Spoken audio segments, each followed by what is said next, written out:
berdiskusi ya di acara webinar yang diselenggarakan oleh ISAI dan juga lagi di ekosistem terkait dengan sosial media text clustering, di mana pada kesempatan kali ini saya Rusman Fikri dan AI ISAI yang saat ini menjadi riset manager di ISAI. Kita akan mungkin di beberapa waktu ke depan kita akan berdiskusi ya terkait dengan sosial media text clustering. Nah, jadi di sini secara generalnya dulu, nanti kita akan berbicara mengenai pengenalan metadata teks seperti itu. Nah, harapannya nanti di sini teman-teman setidaknya bisa mendapatkan knowledge dan juga insight yang dipaparkan pada materi pada kesempatan kali ini terkait dengan pengolahan metadata teksnya. Kita mulai dari pengolahan dasar dulu, karena di sini saya jelaskan asumsinya bahwa saya berasumsi di sini teman-teman ini dari berbagai kalangan dan juga semuanya expert di bidang Python ya, di bidang Python programming ataupun data science dan juga machine learning. Jadi kita mulai dari pembahasan materi dasar ini dulu. Nanti mudah-mudahan bisa ke arah yang lanjut gitu. Oke, sebelum kita mulai sesi diskusinya, saya ingin mengucapkan terima kasih sebesar-besarnya kepada para peserta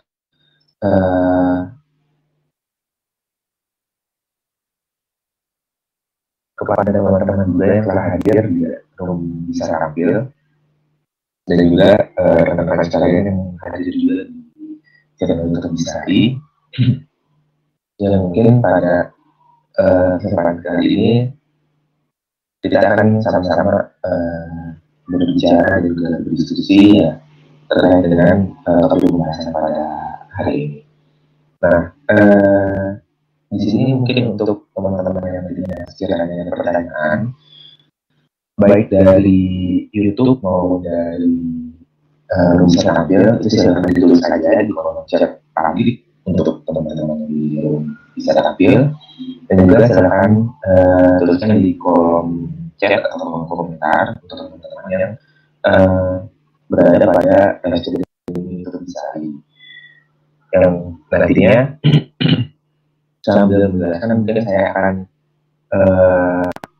cek juga ke chat kami di sini ya, ataupun di YouTube ya. Kalau misalkan ada pertanyaan yang masuk, nanti akan saya jawab dan saya akan menjelaskan sebisa saya. Jadi mungkin di sini nanti diharapkan juga enggak cuma satu arah ya, enggak cuma satu arah di sini komunikasinya, tapi mungkin ada teman-teman juga bisa bertanya, juga bisa memberikan feedback, kemudian juga bisa menyampaikan experience ataupun sharing knowledge secara lebih juga sih gitu.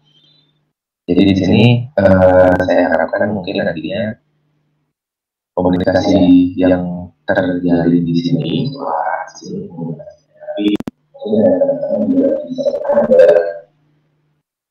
itu bisa berjalan secara dua arah. Oke.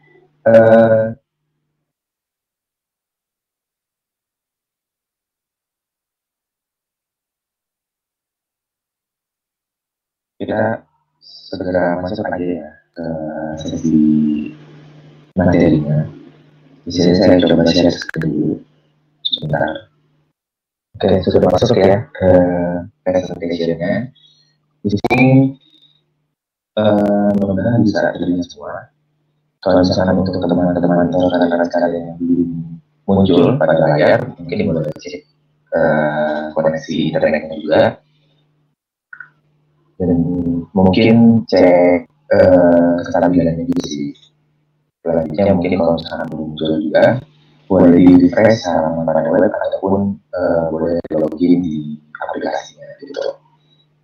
Oke, kita mulai. Bismillahirrahmanirrahim. Selamat siang semua.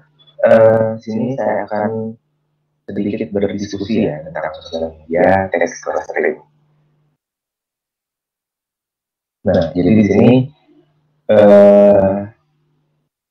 untuk pengolahan data teks di sini itu masih menjadi hal yang dasar ya, dan juga persiapan yang dibutuhkannya mungkin terkait dengan data, kemudian kita olah dengan tujuan clustering sehingga nanti kita bisa tahu nih di dalam cluster yang tersedia data tersebut berbicara tentang apa saja gitu. Nah memang kalau ngomongin clustering sih pada data teks menjadi salah satu apa ya? Jadi salah satu contoh kasus atau study case yang cukup relevan, gitu, yang cukup menggambarkan dan bisa mudah diserap gitu untuk kasus clustering. Mungkin kalau di data tabular, cluster yang pertama, yang kedua, yang ketiga itu karakteristiknya seperti ini A, B, C. Gitu. Nah itu kan kurang kelihatan ya, kita harus meneliti lagi kalau misalkan di table-table yang ada kakak itu kan mungkin karakteristiknya kurang kelihatan. Tapi kalau secara teks berarti bisa dilihat hasil outputnya di suatu clustering kita laporkan word cloud-nya ya, misalnya. Nah itu di dalam satu clustering itu ngomongin apa aja. Nah itu kan lebih tergambarkan secara sudah lebih tergambarkan secara kata-kata seperti itu. Nah sebelum sampai ke sana, kita harus mengetahui beberapa hal terlebih dahulu. Oke, kita lanjutkan. Jadi kalau untuk tampilan di sini ya, kalau ada kendala itu boleh dilihat toolbar yang ada di bawah sini.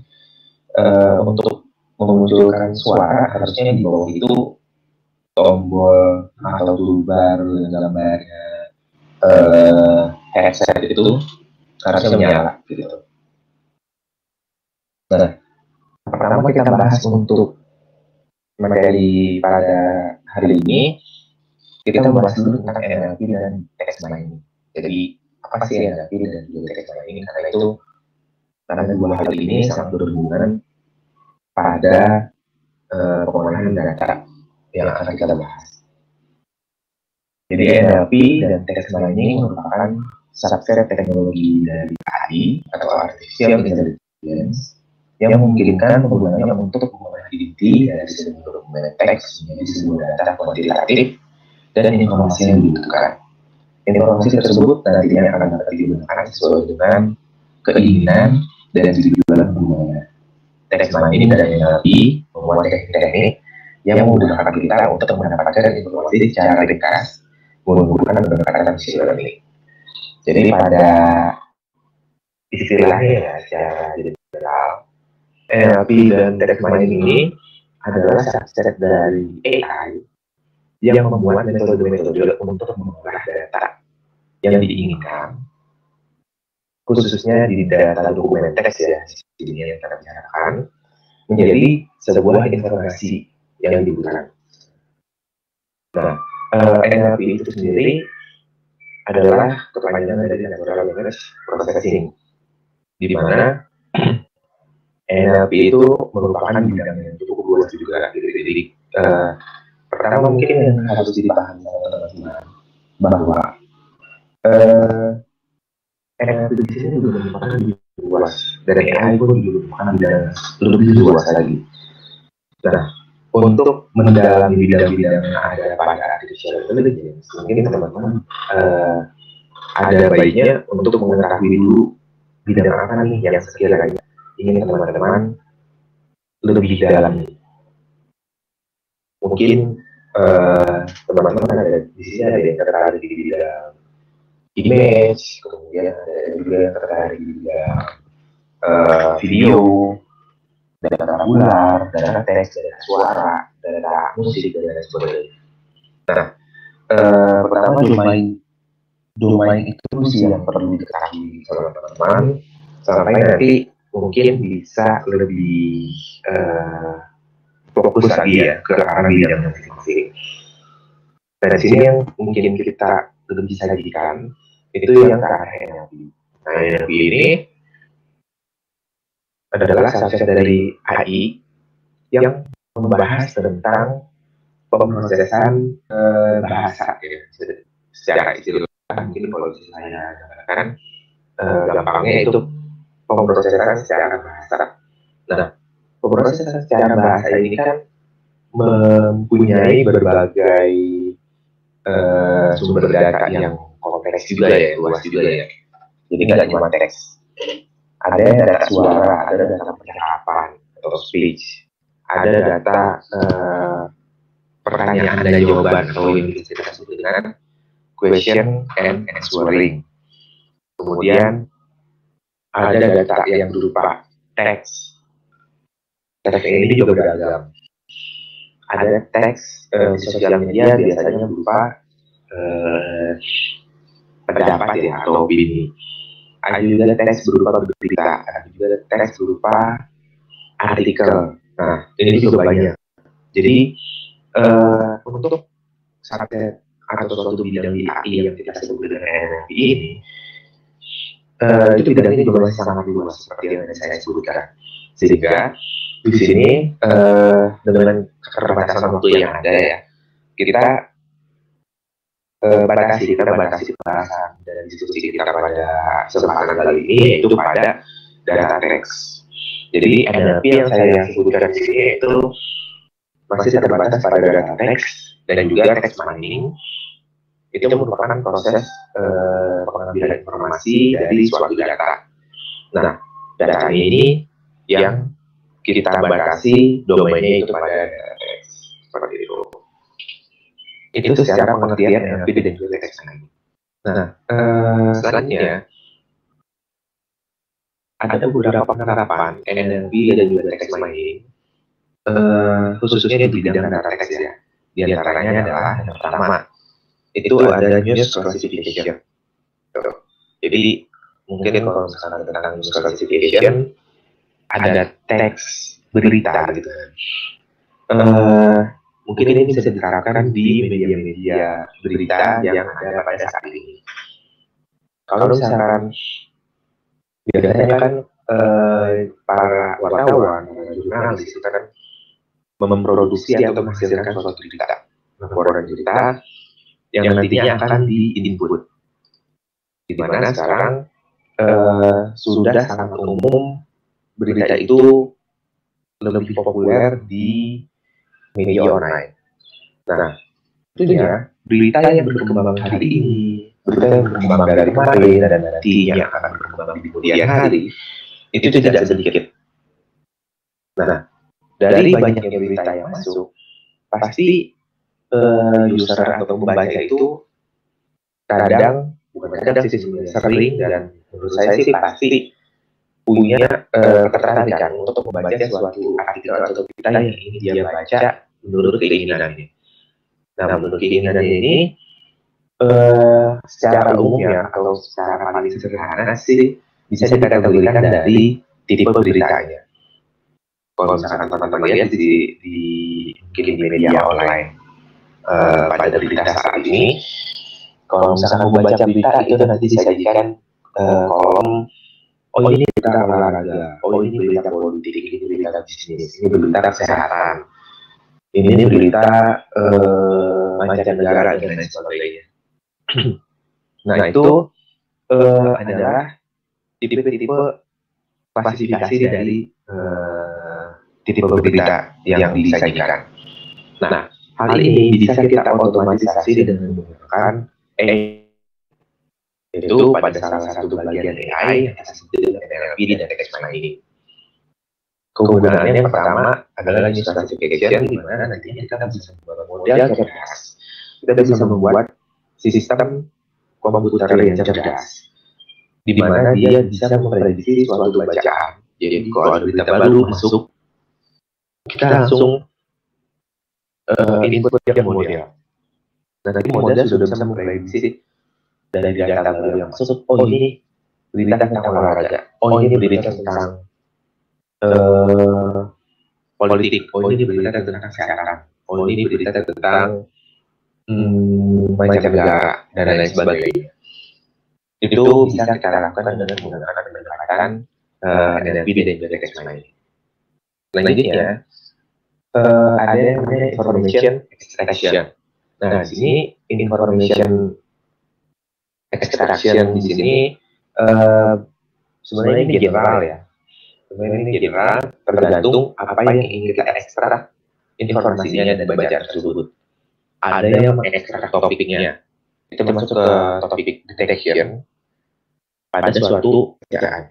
Jadi ada yang menggunakan teknik ini untuk mengetahui dari berita-berita yang ada topiknya pada umumnya apa sih gitu. Jadi di berita kan juga bukan mungkin kita ambil di negara kita deh, kita ambil di negara Indonesia. Media online tentang berita itu kan tidak cuma satu ya, tapi sekarang udah banyak media online untuk berita. Nah, kalau kita memang punya data berita hari ini dari berbagai media, itu bisa kita ekstrak informasinya. Soalnya kita mau ngomongin tentang dari semua berita yang ada pada hari ini, itu ngomongin tentang apa sih topiknya. Nah, topik extraction atau topik modeling atau istilah lainnya, topik detection di sini, itu kita bisa lakukan dengan menggunakan pendekatan NLP dan juga text mining. Itu. Dan ini juga bermanfaat untuk melihat apa sih topik utama yang dibicarakan hari ini di Indonesia, atau mungkin di kota dulu, Jakarta, atau di Bandung, atau Bogor, dan sebagainya. Nah, karena memang hal ini menjadi kebutuhan industri terkait dengan report news ya, atau report berita juga. Pada pengembangannya dulu memang sebelum adanya era teknologi secanggih sekarang,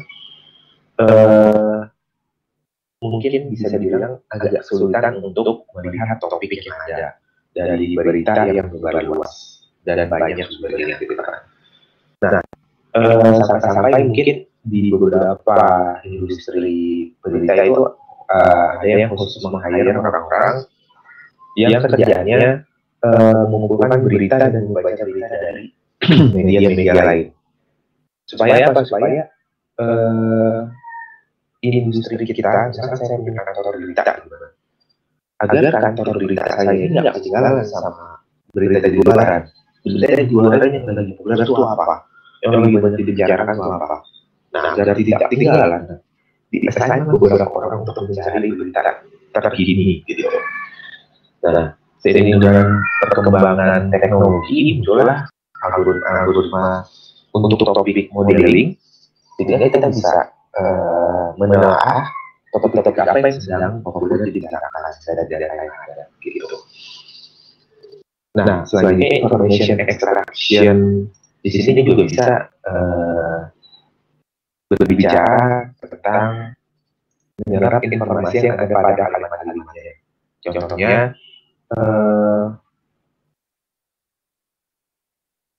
post tagging, kalau teman-teman tahu yang namanya post tagging. Jadi di dalam suatu bentuk kan pasti ada tag-tagnya. Yang mana yang subjek, yang mana yang objek, yang mana kata kerja dan lain sebagainya. Nah, itu juga bisa dikenali dengan algoritma yang ada pada AI. Jadi untuk misalkan kita punya data teks banyak. Nah, kita mau lihat kira-kira kata kerja yang muncul ini apa saja sih yang di sini yang paling banyak muncul itu apa? Atau subjek siapa sih yang paling banyak diomongin di dalam teks itu siapa? Nah, itu atau siapa yang paling banyak disebutkan di dalam teks ini. Nah, itu menjadi suatu studi yang berbeda juga. Nah, atau mungkin terkait dengan information extraction ini, pembahasan yang cukup terkenal juga ada yang namanya name entity recognition. Nah, jadi di pembahasannya itu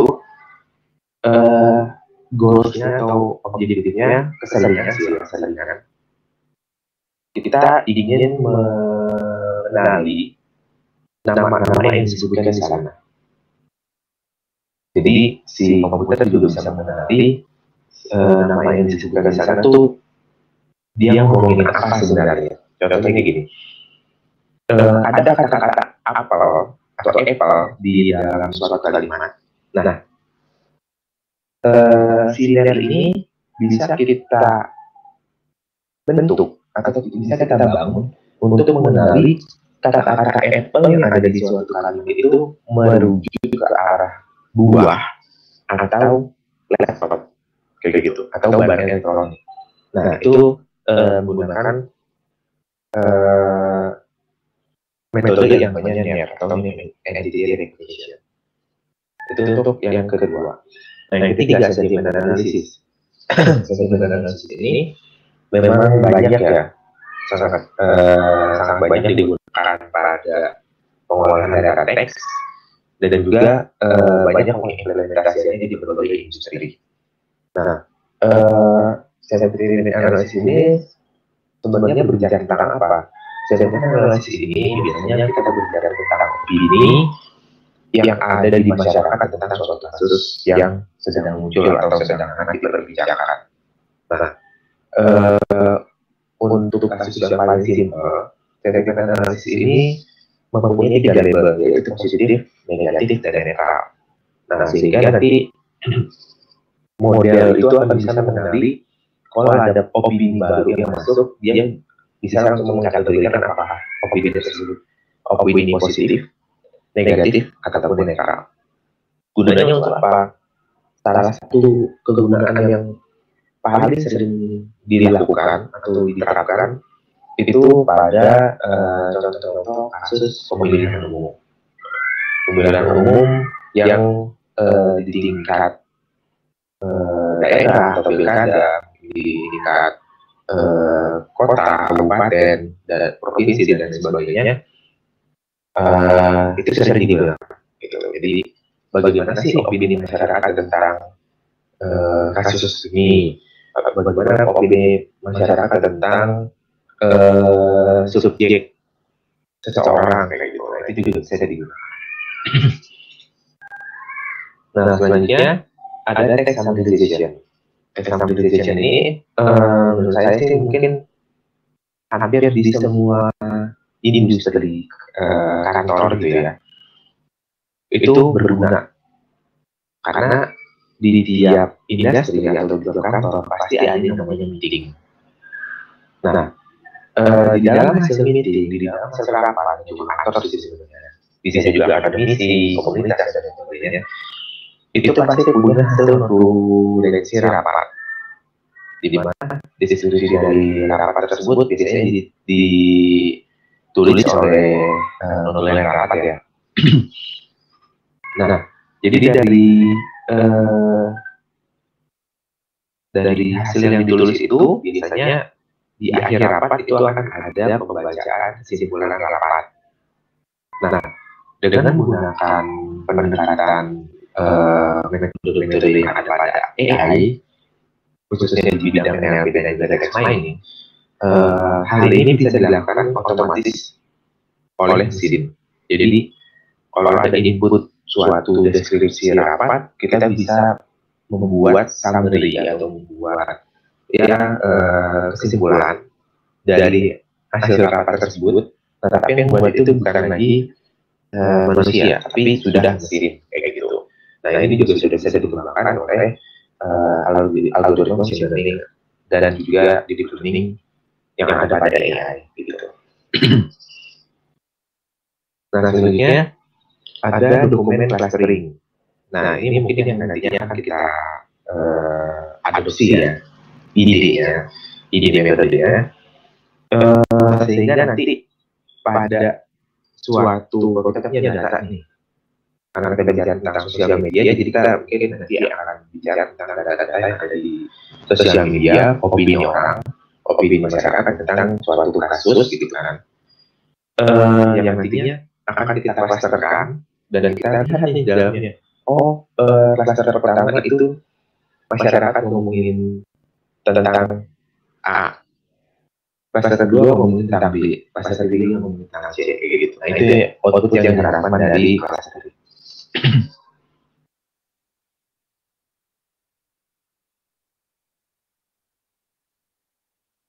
Nah, selanjutnya,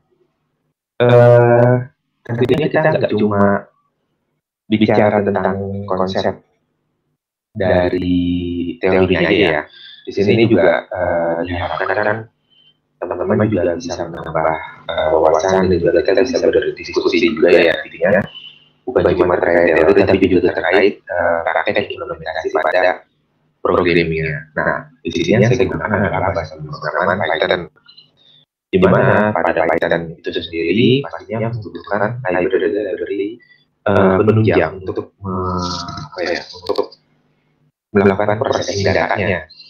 Nah, di sini ini nggak semua sih saya tulis sih sebenarnya. Library yang sering digunakan untuk bidang NLP dan juga text mining. Yang pertama ada Pandas, yang kedua ada NLTK, tiga ada Matplotlib, keempat Gensim, kemudian selanjutnya ada Sastrawi, Wordcloud, dan juga Scikit-learn.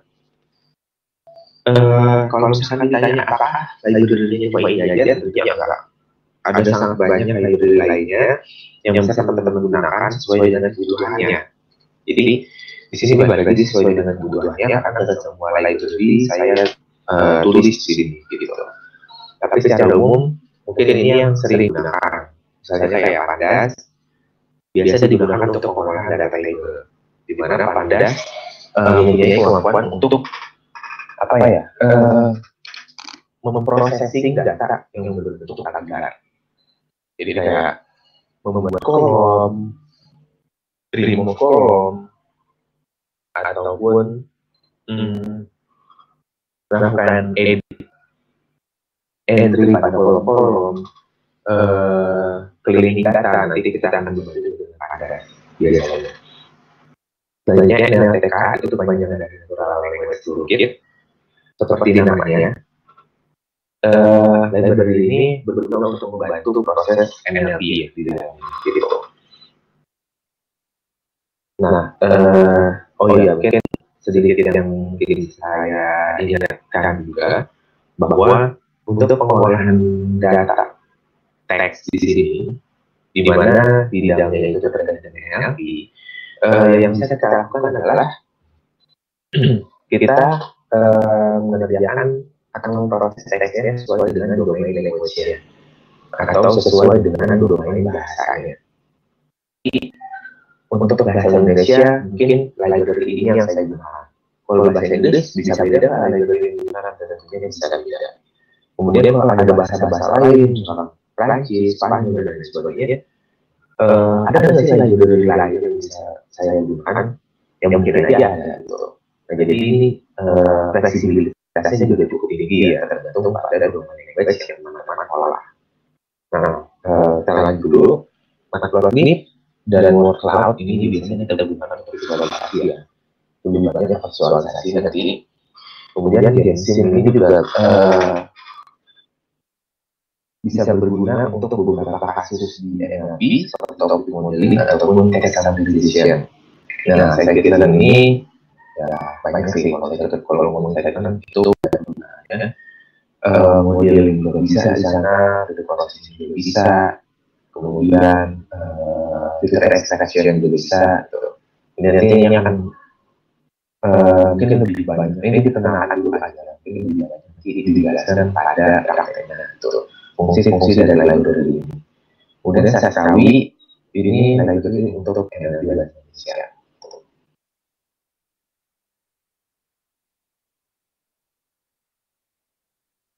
Nah, selanjutnya kita masuk ke text processing. Jadi di dalam NLP dan juga text mining, teknik untuk mengolah data teks itu biasanya kita sebut dengan text processing. Jadi kalau ada yang processing itu biasanya itu adalah teknik atau metode kumpulan teknik atau kumpulan metode untuk mengolah suatu dengan data. Misalnya text processing itu kumpulan teknik untuk mengolah data teks. Kalau image processing itu untuk data image, signal processing untuk data sinyal gitu. Nah, untuk di text processing sendiri sebenarnya sangat banyak ya tekniknya ya. Balik lagi sih, balik lagi saya bilang, ini tergantung pada kebutuhan dan juga pada kasus yang diolah. Kalau misalkan kita olah datanya data berita untuk keperluan klasifikasi beritanya, itu mungkin berbeda nanti pengolahannya dengan pengolahan data sosial media yang ada sosial media yang terkait dengan opini masyarakat, itu bisa jadi berbeda gitu. Tapi mungkin secara umum ya, ini juga mungkin tidak detail, tidak selengkap, mungkin ya. Di sini bisa saya tarik garis besarnya untuk proses ini. Yang pertama itu ada scaffolding. Apa itu scaffolding? Jadi kita berangkat dari kasusnya dulu. Tidak semua dokumen atau teks itu konsisten dalam penggunaan kapital. Jadi biasanya kalau di Indonesia ya, khususnya huruf awal itu huruf besar. Di suatu kalimat huruf di awal pada suatu kalimat misalnya huruf kapital atau besar, misalnya kecil. Nah, tapi ada juga kasus di mana di pertengahan itu juga bisa ada kondisi-kondisi yang mengakibatkan penggunaan huruf tersebut itu menjadi huruf besar juga. Nah, penggunaan huruf yang tidak konsisten seperti ini itu akan dianggap sebuah objek yang berbeda-beda oleh komputer. Contohnya, saya menulis kata-kata memukul dengan huruf M di awal huruf besar dan memukul dengan huruf-huruf semuanya itu huruf kecil, itu menjadi objek yang berbeda dipandang oleh komputer. Itu padahal kita maksudnya kita adalah artiannya sama-sama memukul gitu. Tapi karena huruf dan karakternya itu berbeda di antara dua kata tersebut, dipandang bahwa objek yang berbeda oleh komputer. Gitu. Nah, ini menjadi suatu permasalahan tersendiri. Maka muncullah teknik dalam bentuk standar yang sangat umum dan paling sering digunakan adalah lowercase atau huruf kecil. Saya belum pernah sih lihat scaffolding dengan uppercase atau semua hurufnya jadi kapital gitu. Karena hampir semua sih menurut saya semua kayaknya budayanya lowercase. Nah, selanjutnya scaffolding juga di situ juga berguna ya daripada pengolahan data kita. Scaffolding ini merubah semua huruf dari A sampai Z itu ke huruf kecil semua.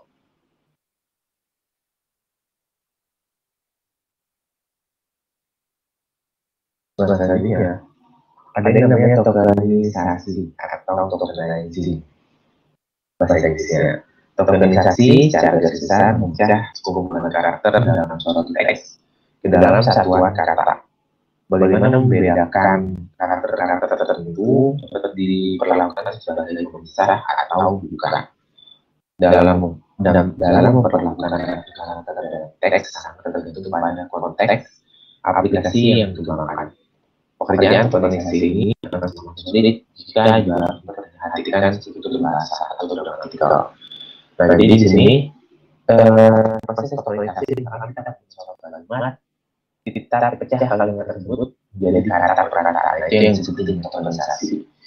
Tapi tokenisasi di sini akan semakin sulit jika kita harus memperhatikan struktur bahasanya juga. Nah, ini balik lagi seperti yang tadi saya bilang di awal. Bahwa teks yang kita olah ini itu tergantung pada domain manusia gitu. Jadi untuk menghasilkan informasi sebaik mungkin biasanya si peneliti atau orang yang mengerjakan teks ini itu juga harus mengerti bahasanya gitu. Ini balik lagi ke domain bahasa yang digunakan. Nah, untuk pertanyaan dari Mbak Yunia TV, kenapa dibuat huruf kecil atau lowercase apa tidak bisa membaca huruf besar? Sebenarnya bisa membaca huruf besar, hanya saja ini juga saya kurang tahu ya semacam peraturan tak tertulis gitu. Karena sejauh ini yang saya lihat dari rekan-rekan di bidang AI juga ada data science, mungkin kebanyakan tuh memang mengarah ke lowercase gitu. Jadi terus terang saya belum pernah melihat secara yang real gitu pengolahan teks proses ini semuanya di uppercase gitu. Tapi mungkin kurang lebih sih, tapi mungkin kalau di dalam ada atau enggak mungkin ada ya yang uppercase, tapi untuk kasus tertentu aja sih, saya juga nggak tahu. Tapi sebenarnya uppercase dan lowercase secara teori itu sama aja sih sebenarnya. Penting kita menstandari suatu data, standarisasi suatu data ke dalam suatu bentuk. Jadi dia jangan sampai gede kecil menurutnya. Kalau mau gede semua, kecil semua. Itu tujuan dari ekspor itu seperti itu tadi. Jadi sebenarnya bukan ada penebaran untuk ke uppercase atau kata bilang. Hanya saja yang sering digunakan adalah lowercase. Nah, kita lanjut. Mudah-mudahan jawab ya. Kalau misalkan ada yang didiskusikan atau pertanyaan lagi, boleh silakan lagi di kolom chat. Selanjutnya ada data kering. Nah, mungkin sama seperti tipe data lainnya, tipe data teks juga data kering. Tapi apa yang disebut data kering? Di sini tahap filtering adalah tahap mengambil kata-kata penting dari suatu token yang diperoleh. Jadi filtering ini biasanya dilakukan setelah tokenisasi. Bisa menggunakan algoritma stop list, membuang kata yang kurang penting, atau mungkin bisa disebut dengan stop word, atau word list menyimpan deskripsi yang dibuang dalam pendekatan stop word.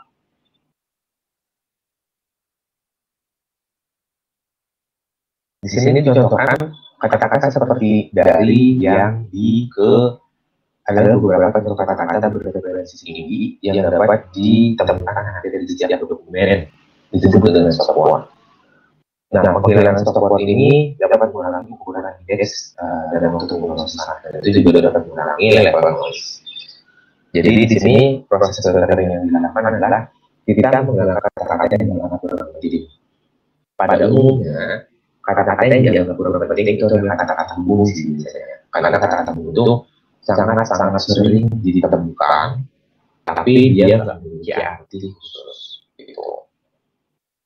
Nah, kata-kata yang kurang penting ini biasa kita sebut dengan stop word.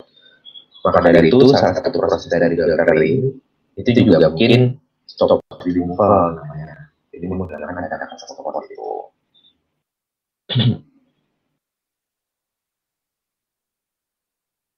Nah, apa gunanya kita menggunakan stop word tersebut? Nanti kita akan sedikit membicarakan juga tentang vektorisasi data ya. Jadi pada dasarnya komputer itu kan ada banyak bentuk lain angka. Mau punya data gambar, kita punya data teks, kita punya data suara, itu harus diangkat dulu. Nah, proses pengangkatannya ini juga kan nggak mungkin ada salah-salahan. Itu ada, itu dan data sendiri. Nah, untuk data teks sendiri, makin banyak kata yang kita punya. Jadi kan nanti pada prosesnya si komputer ini akan mempelajari tiap kata ya, tiap unit kata yang ada dalam dokumen yang kita gunakan. Semua kata-kata itu akan dipelajari sama komputer. Nah, tentunya kalau makin banyak kata-kata yang diberikan, komputer akan semakin kompleks mempelajarinya. Dalam artian, ukuran indeks dari data itu akan semakin besar, dan itu pemrosesan bisa jadi semakin lama. Karena besar data. Nah, cara mengefisiensi itu salah satunya adalah dengan menggunakan stop word removal. Karena nanti setiap unit kata itu biasanya kalau divektorisasi akan menjadi satu kolom.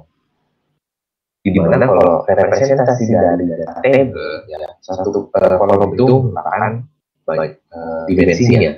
Berarti kalau nanti kolomnya ada 200, ya berarti dimensinya 200 gitu. Data berdimensi 200.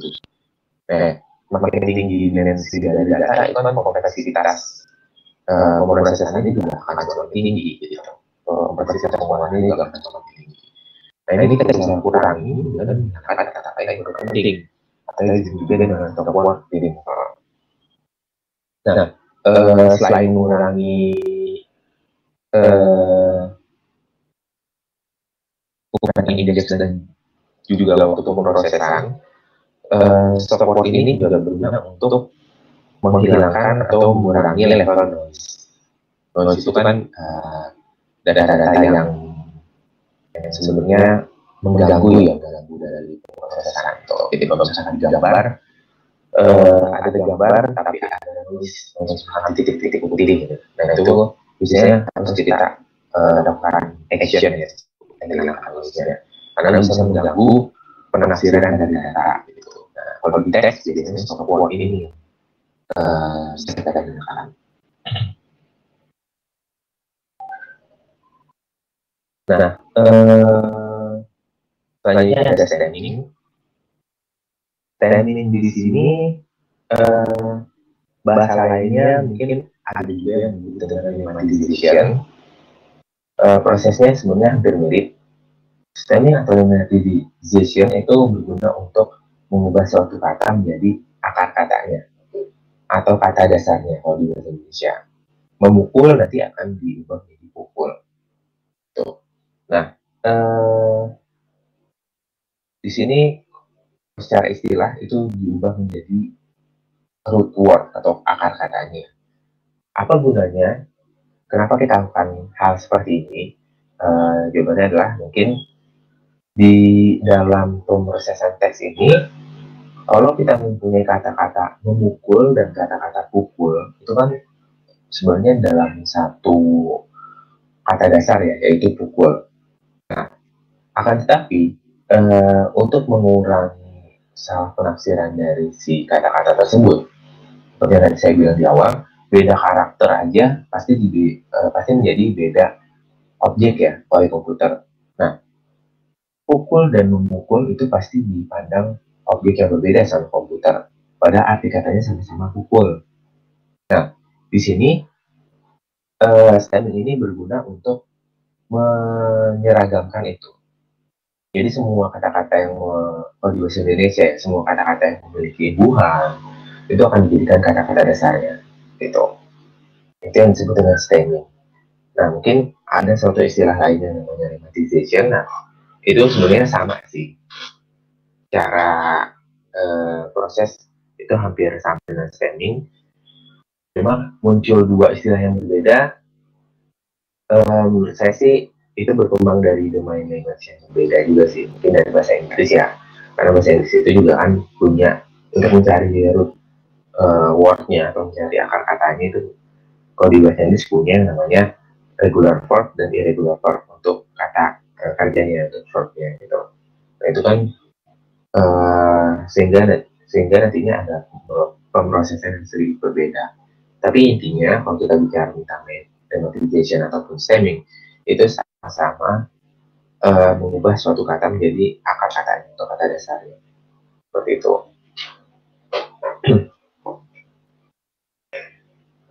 Nah, selanjutnya ada yang namanya fitur ekstraksi.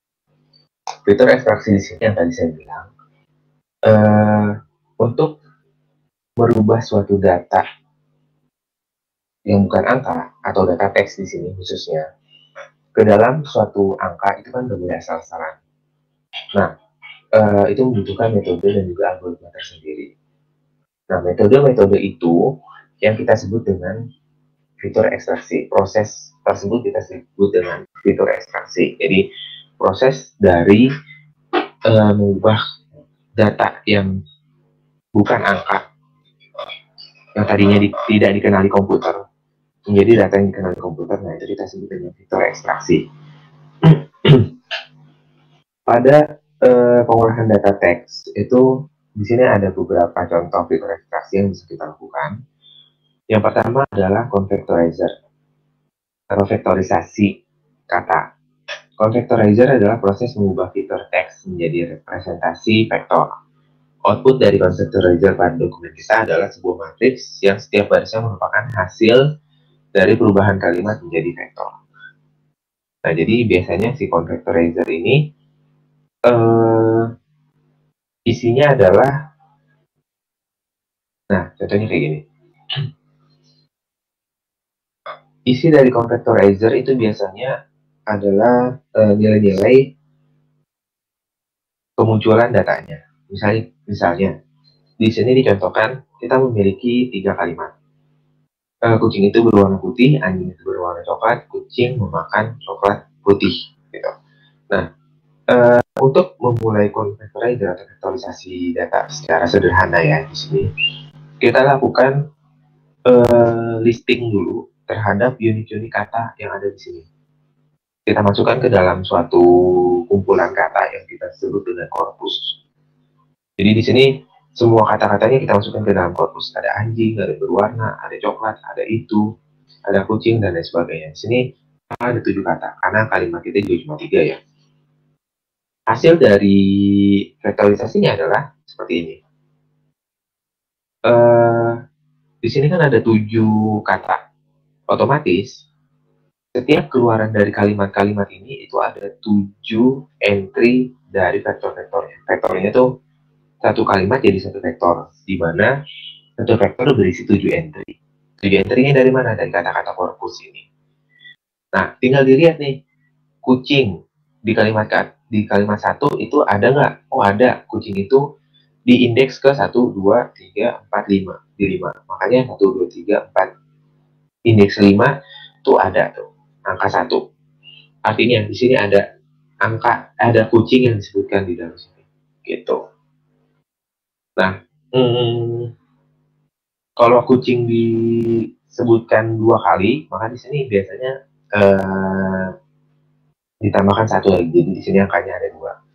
Nah, mungkin di sini pada pengembangan vektorisasi isinya cuma 1010 aja, tapi seiring dengan perkembangan metodenya, ini juga bisa diimproving. Di dalam sini tuh mengindikasikan berapa banyak atau berapa kali sih disebutkan dalam kalimat tersebut suatu kata itu. Gitu. Jadi kata kucing kalau disebutkan 2 kali di sini akan muncul 2. Tapi kan di sini disebutkan 1 kali, di sini munculnya 1. Nah, terus yang pertama di sini kan ada kata-kata anjing dan berwarna. Yang pertama ini anjing, yang kedua berwarna. Nah, di kalimat 1 itu tidak disebutkan, makanya di sini entry-nya 0. Berwarna disebutkan, makanya di sini entry-nya 1. Gitu. Nah, itu adalah proses dari vektorisasi pada teks. Apakah cara vektorisasinya hanya seperti ini?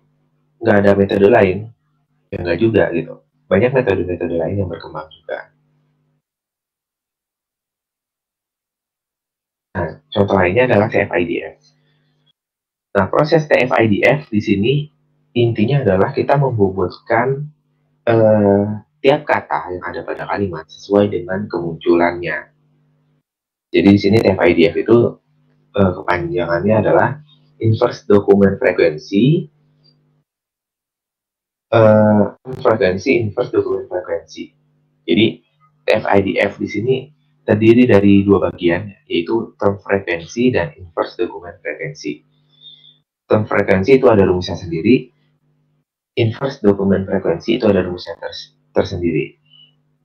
Jadi kalau untuk memfitur ekstraksikan teks dengan TF-IDF, secara konsep itu cukup simpel, ya kita tinggal kalikan aja nilai TF dan nilai IDF, itu jadi TF-IDF. Nah, tapi secara pengertian, TF-IDF adalah metode algoritma yang berguna untuk menghitung bobot setiap kata yang umum digunakan. Metode ini juga dikenal efisien, mudah, dan memiliki hasil yang akurat. Metode ini menghitung nilai TF dan juga nilai IDF pada setiap token kata di setiap dokumen dalam korpus. Secara sederhana, metode TF-IDF ini digunakan untuk mengetahui seberapa sering suatu kata itu muncul dalam suatu dokumen. Jadi intinya, pada slide sebelumnya, yang yang convectorizer, itu kan ini isinya hanya bilangan-bilangan bulat seperti ini ya. Nah, kalau menggunakan TF-IDF, isinya itu adalah bobot gitu. Jadi nilainya bisa aja bukan bilangan bulat, tapi lebih ke bilangan real. Jadi koma-komaan bisa gitu. Nah, itu tergantung pada hasil perhitungannya. Intinya di sini kalau convectorizer isinya adalah bilangan bulat, kalau TF-IDF isinya adalah bobot-bobotnya, jadi bisa koma-komaan di dalam vektor-vektornya. Rumusnya seperti ini. Nah, kalau teman-teman ingin mempelajari lebih lanjut, ya ini boleh aja, gitu kan. Karena di sini ada pembahasannya tersendiri. TF-IDF. TF-IDF untuk TF nanti ada apa ya? Ada variasinya lagi.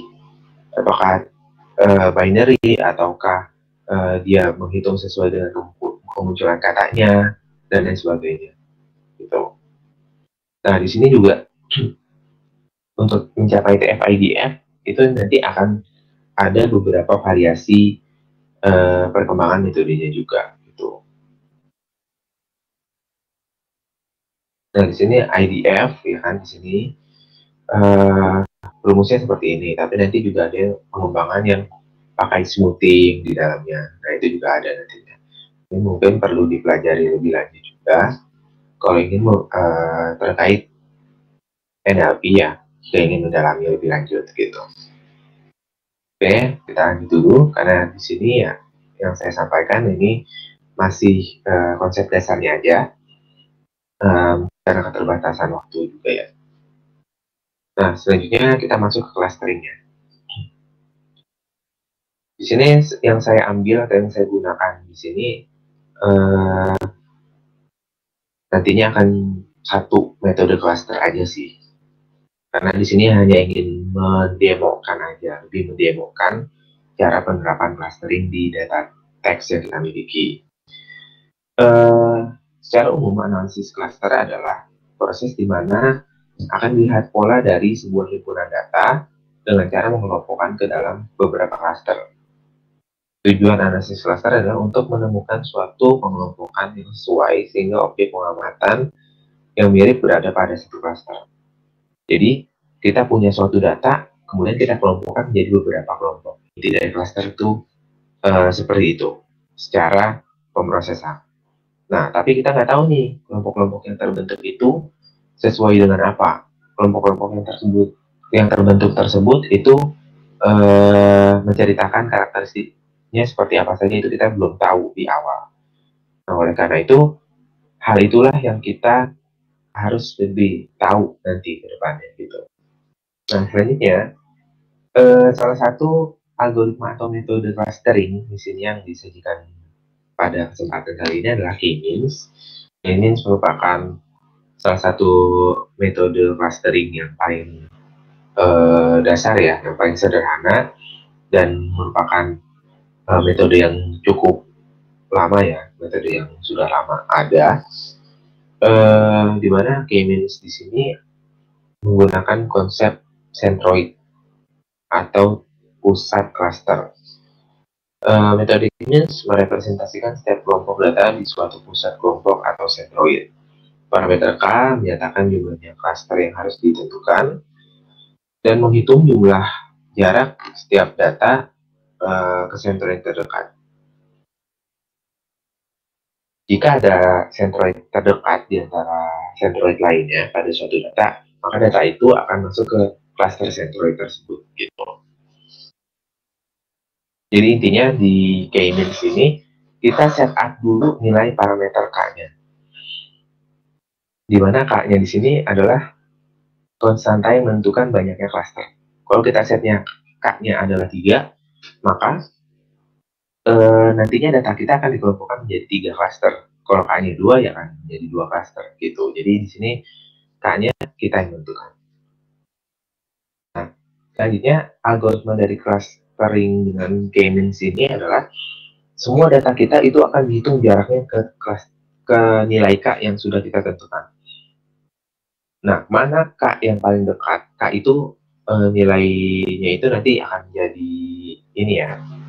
Misalnya K-nya 3, nanti kita akan definisikan 3 nilai. Nah, itu akan menjadi centroid.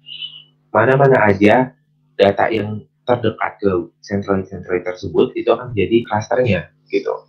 Jadi misalnya data 1 sampai 10 dekatnya ke cluster ke centroid 1, ya maka 1 10 nanti akan menjadi satu cluster. gitu di Centroid 1. Itu konsep dari K-means. Kalau mau lihat secara rinci algoritmanya ini disajikan juga. Pertama kita inisialisasi nilai K-nya mau berapa. Kalau K-nya ada 3, berarti kita inisialisasi mu K secara acak. Berarti ada mu1, mu2, mu3. Di mana nilainya itu random. Kemudian hitung nilai RNK atau nilai dari jaraknya ya, nilai dari jaraknya. Satu, jika K itu adalah minimum dari jarak data tersebut ke centroidnya, dan 0 untuk lainnya. Artinya apa? Kalau misalkan saya ambil nih satu data pertama di X1. X1 saya hitung nilainya semuanya ke mu1, mu2, dan mu3. Oh, ternyata dia terdekat ke mu1. Nah, maka dia akan jadi klaster yang mu1, kayak gitu. Nah, setelah semua data dihitung dengan cara yang sama seperti itu, hitung nilai mu K yang baru. Jadi, nilai mu K yang kita definisikan di awal itu random.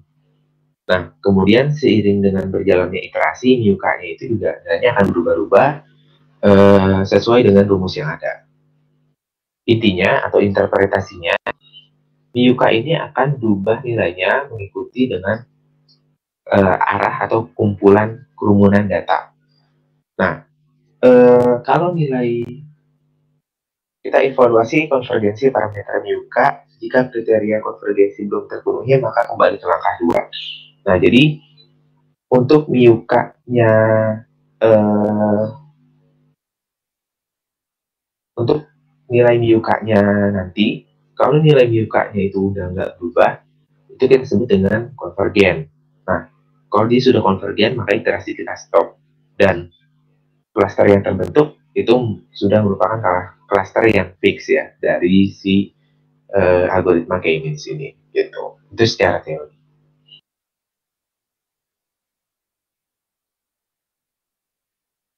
Nah, selanjutnya mungkin kita ke arah implementasi. Mungkin di sini ada beberapa hal yang disampaikan ya. Terkait dengan data yang akan kita olah nanti, pertama kita ambil data teks dari sosial media yang paling sering digunakan itu adalah sosial media Twitter. Karena Twitter ini memang menyediakan API ya, dari Twitternya sendiri itu menyediakan API, teman-teman bisa daftar dulu di Twitter developer, ya. Itu bisa dicari aja di Google. Nah, itu bisa daftar dulu untuk mendapatkan akses API-nya, untuk kita bisa ambil data Twitter ya. Kita bisa ambil data Twitter yang tersedia gitu kan. Nah, kalau udah kita, oh ya, untuk teknis pengambilannya, teman-teman bisa lihat dan cari juga di channel YouTube Disai. Kalau nggak salah, udah pernah dibahas sebelumnya cara pengambilannya. Makanya kita di sini nggak fokus ke cara pengambilannya ya. Kita ke cara pengolahannya. Kita save ke suatu file, bebas formatnya, boleh JSON, boleh CSV, boleh JSON, dan lain sebagainya. Kemudian langkah selanjutnya kita load datanya menggunakan Python, lakukan pre-processing seperti yang sudah dijelaskan di slide. Kemudian kita gunakan algoritma clustering untuk mengolah datanya. Nah, terakhir kita tampilkan word cloud untuk interpretasi dari hasil yang kita peroleh. Oke, mungkin secara teori itu saja yang dapat saya sampaikan. Kurang lebihnya mohon maaf. Jika ada pertanyaan yang ingin disampaikan, silahkan ditulis di kolom chat publik ataupun kolom chat di live streaming YouTube BSAI. Selagi saya mempersiapkan materi implementasi pada Python. Baik, langsung saja. Di sini sudah terlihat ya, saya menggunakan Google Colab sebagai Jupyter Notebook secara online. Ini sama aja, seperti menggunakan Jupyter Notebook. Bahasa pemrogramannya pun sama-sama Python.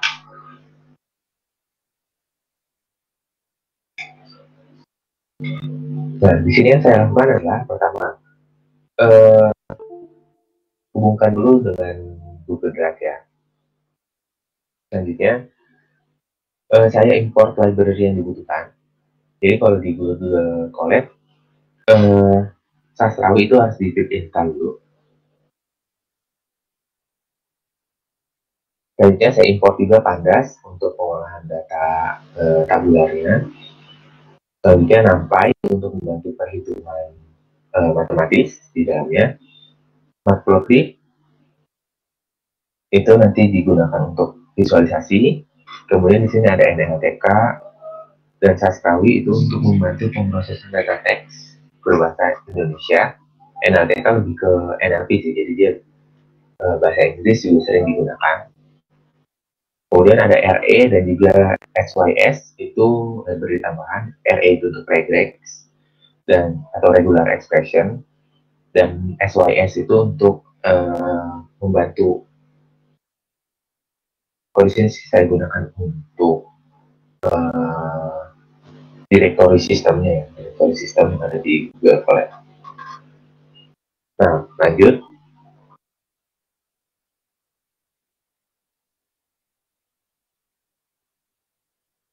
Di sini saya load datanya dulu. Di sini disimpan dari CSV.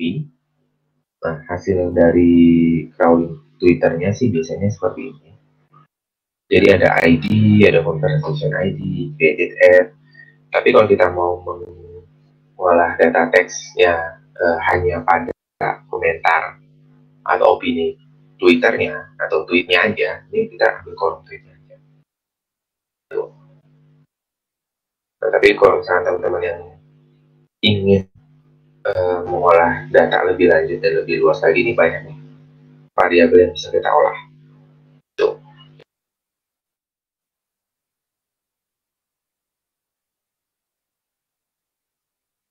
Kemudian ada hashtag atau enggak, kemudian ada likes count, ada retweet count, di sini juga udah tersedia. Nah, itu mungkin fitur-fitur lainnya bisa teman-teman gali lebih dalam lagi. Nah, kalau dilihat di sini datanya ada 1300 kurang 1. Nah, tapi di sini date-nya ini saya ambil di bulan kemarin ya. Sekarang bulan, oh iya, di bulan kemarin, nggak lama ini, cuma 2 hari aja gitu.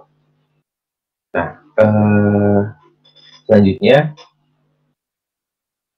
di sini saya lakukan beberapa pemrosesan data. Yang pertama di sini yang saya lakukan adalah filtering. Nah, filtering di sini bukan cuma sekedar stop word ya, tadi kan cuma dibilang stop word, tapi kan kita balik lagi ke domain language yang kita olah. Nah, di bahasa Indonesia biasanya kan ada kata-kata yang singkat, ada bahasa-bahasa sehari-hari yang itu bukan merupakan bahasa baku dan bentuknya sangat beragam.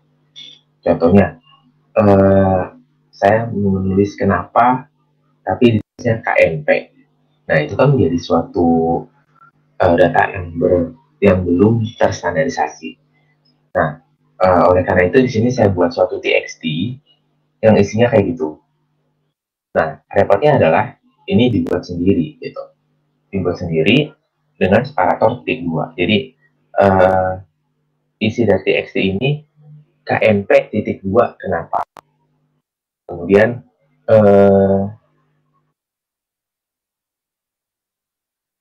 misalkan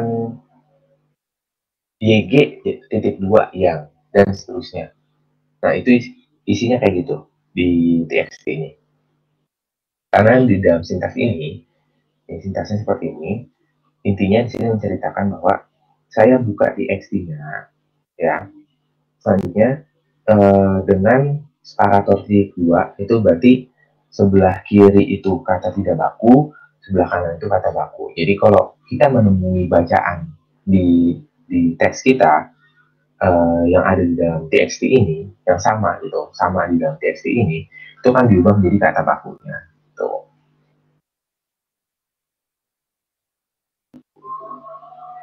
Selanjutnya, yang kedua di sini ada stop word. Sebenarnya di library Sastrawi sih ada, cuma saya juga kurang update ya, kurang update seberapa lengkap di Sastrawi itu stop wordnya. Menurut saya sih kalau memang mau lengkap dan sesuai dengan apa yang kita butuhkan, balik lagi kita buat sendiri gitu. Nah, kalau di TXT yang ini isinya adalah semua kata-kata yang menurut kita nggak penting di bacaan kita gitu, itu aja. Nah, di sini saya tambahkan PSBB karena di sini saya mengambil datanya itu keywordnya PSBB. Saya pengen lihat nanti dengan menggunakan clustering orang-orang kalau orang-orang kalau ngomongin PSBB itu ngomong apa lagi sih di dalam clusternya. Oleh karena itu PSBB tidak saya masukkan kata-katanya. Itu saya hilangkan maksudnya. Saya masukkan ke dalam stopword. Nah, saja ini untuk mengeksekusinya ya. Untuk mengeksekusinya saya buat definisinya dulu. Nah, selanjutnya di sini sebelum kita lakukan pengolahan yang tadi di atas yang kita definisikan di atas jadi kayak cuma ambil file, cuma load filenya dan juga buat definisinya dulu di sini. Nah, sebelum itu kita lakukan ini dulu. Kalau ada web, kan biasanya ada ya web di Twitter tuh yang menyertakan link dan juga gambar. Gambar kan biasanya redaksinya jadi gini ya, pic.twitter.com. Itu saya hilangkan. Kemudian saya lowercase. Selanjutnya saya pokoknya web dan juga URL itu saya hilangkan. Datanya saya lowercase. Selanjutnya saya remove simbol, ya simbol tanda baca, itu juga saya hilangkan. Udah itu aja sih paling. Oh iya, sama user, add siapa, kalau di teksnya itu saya hilangkan. Tuh. Karena saya bukan merujuk ke user akunnya ya, tapi merujuk ke kata-kata yang sering digunakan gitu. Nah, selanjutnya kita eksekusi. Tadi ini udah dibersihin tahap pertama ya, cleaning data pertama, menghilangkan web, menghilangkan username, menghilangkan URL, menghilangkan bacaan pic Twitter, kemudian datanya kita lowercase. Nah, selanjutnya kita lakukan stopword dan juga stemming. Gitu kan. Oh, stopword dan juga formality. Jadi kata-kata yang kurang formal saya menjadi kata-kata yang formal. Tapi ini masih terbatas pada kumpulan data yang saya input gitu kan. Nah, selanjutnya lakukan stopword.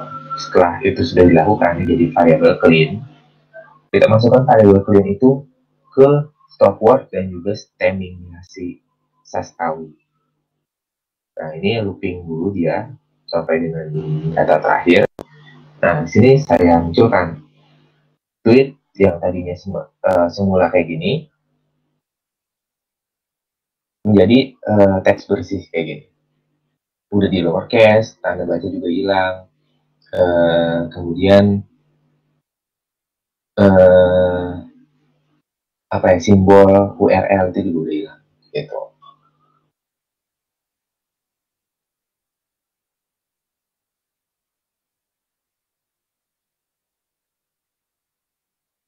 Nah, kemudian saya save di CSV-nya ini. Jadi teks bersihnya saya ekspor lagi dari Python ini, table di Python ini menjadi CSV juga. Nah, selanjutnya di sini saya mempunyai, di sini kan ada yang saya ambil dari bulan lalu, ada yang saya ambil dari beberapa bulan sebelumnya. Nah, yang dari bulan beberapa bulan sebelumnya ini data teks 1 ini saya panggil teks 1 ini beberapa bulan data PSBB, jadi data Twitter dengan keyword PSBB yang saya ambil beberapa bulan yang lalu. Nah, untuk di teks 2 ini data Twitter yang saya ambil di bulan kemarin, bulan 9. Nah, ini saya akan bandingkan nih. Kalau saya jadikan suatu cluster, di sini sebelum menjadikan cluster, tentunya kata-katanya harus dijadikan angka dulu kan. Nah, kata-kata yang dijadikan angka ini, kita gunakan TF-IDF. Di sini digunakan TF-IDF dengan library scikit-learn. Nah, ini sintaksnya nggak perlu diapalin sih sebenarnya. Ini udah ada contohnya dari scikit-learn. Kemudian labelnya itu saya masukkan ke kolom baru yang namanya kolom label. Dan selanjutnya saya visualisasikan dengan menggunakan library workflow. Apa yang terjadi di data-data yang beberapa bulan yang lalu, PSBB itu ngomongin, yang pertama ngomongin Pemkot Tangerang, ngomongin Tangerang Raya, Kota Tangerang, Gubernur Banten, Kabupaten Tangerang, dan lain sebagainya.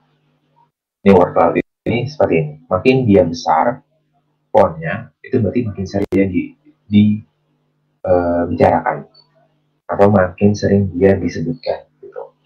Nah, tapi kalau misalkan di cluster yang kedua, dia lebih ngomongin tentang new normal dan juga masa transisinya.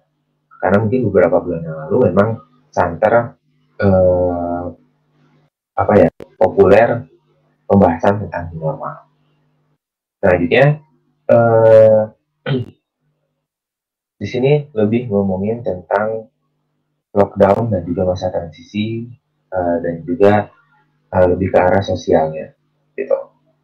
Protokol kesehatan, masyarakat, tingkah laku, dan juga hal-hal lainnya.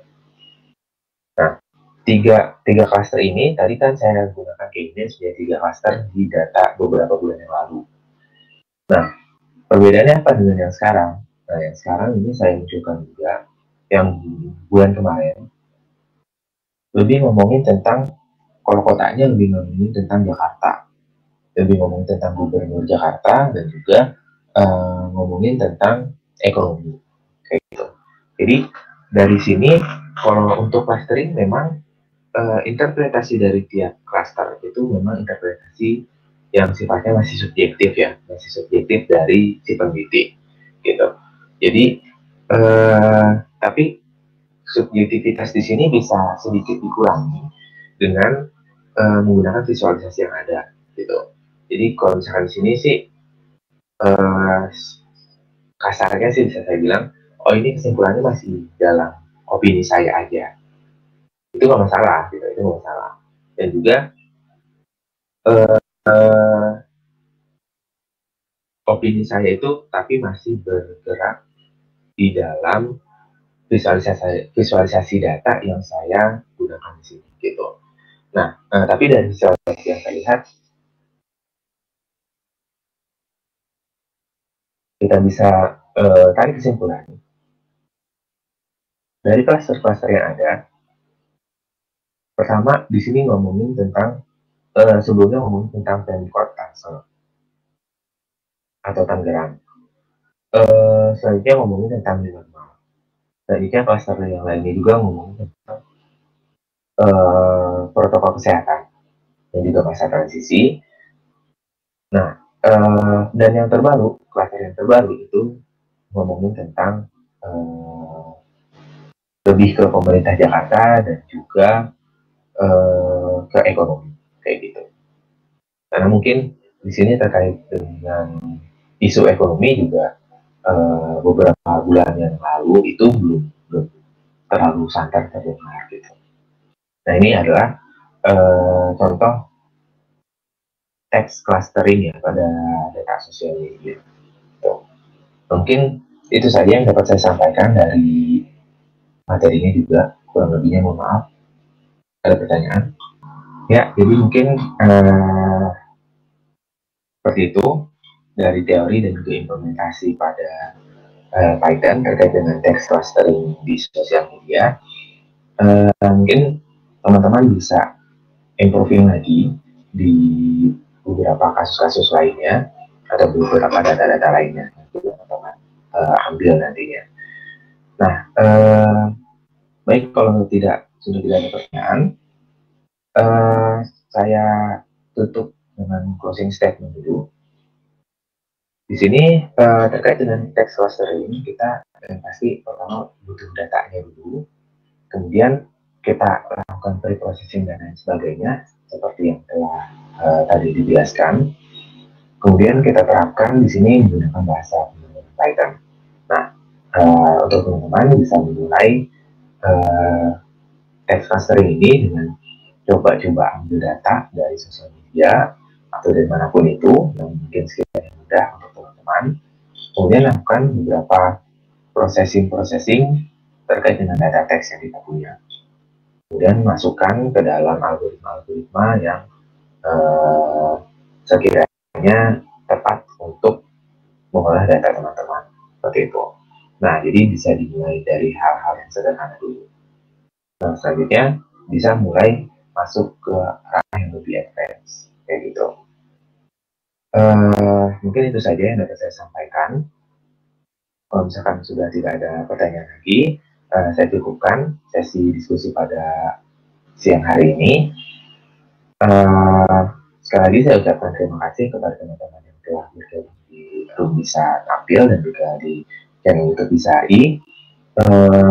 Untuk kedepannya, boleh nanti teman-teman ikuti terus dan juga daftar di event-event lainnya yang akan diselenggarakan oleh Bisari terkait dengan webinar, bootcamp, dan lain sebagainya. Saya cukupkan materi pada kesempatan kali ini. Saya harus Fikri selaku materi dan juga mewakili teman-teman penyelenggara dan juga panitia mengucapkan mohon maaf yang sebesar-besarnya apabila ada kesalahan dan juga kekurangannya dari kami terkait dengan acara yang diselenggarakan pada kesempatan kali ini. Kurang lebihnya mohon maaf. Saya tutup. Assalamualaikum warahmatullahi wabarakatuh. Selamat siang semua.